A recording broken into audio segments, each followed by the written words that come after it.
Guys welcome back to new vlog. लगभग हामी चाहिँ पुनी लागिसक्यो होइन। यहाँबाट चाहिँ करिब 20 मिटर होला माथि। यस्तो ठगै लाएर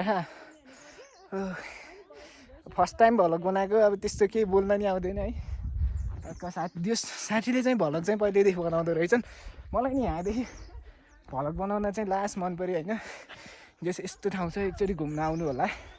हाम्रो जस नेपालको एउटा प्राकृतिक सौन्दर्य ठाउँ हो यो। एकदम राम्रो छ यता हिमालहरू होइन। तर आज चाहिँ अलि बादल बढी लागेको रहेछ कि यताहरू नि हिँड्नु टक्क राम्रो रहेछ होइन।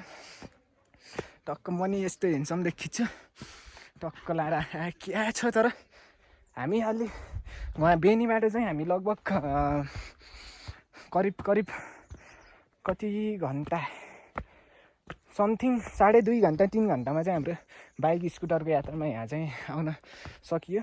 तर हामी तल घोरेपानीदेखि चाहिँ पुन हिल आउनको लागि कम्तीमा नि हामीलाई यो अवलोकन गर्दै होइन टक्क 1 घन्टा जति लाग्यो। जस अब रमाइलो गर्नु पऱ्यो, फर्स्ट टाइम आएको। साथीहरू चाहिँ अगाडि गइसक्नु भयो। सर म्याडम, हामी चाहिँ सर म्याडमहरूसँग आएको हामीलाई पढाउने।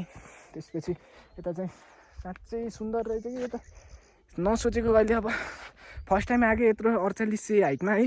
हल्का लेक लाग्ला जस्तो भइरहेको। तर माग कसम यार यो सुन्दर भ्यू चाहिँ खतरा लाग्यो।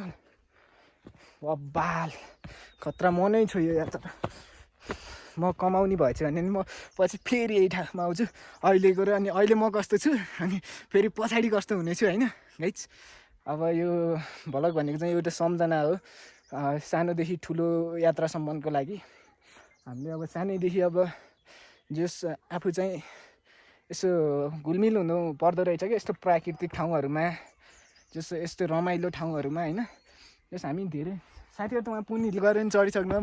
म चाहिँ यहाँ भ्लग बनाउनको लागि बसेको है गाइज। ल नेक्स्ट भिडियो हामी पुन हिल माथि पुगेको है। ल गाइज भर्खर यता घोरेपानी आयो सरहरूसँग साथी यता दोस्त माथि छ भ्यू टावर चाहिँ कलर भ्यू चाहिँ खतरा देखिरहेको हजुर गाइस। ल हामी चाहिँ अब टक्क लाएर यो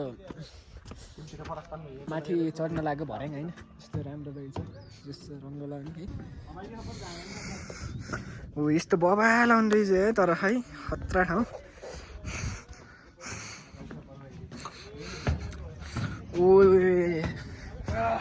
one what a beautiful place. Aaha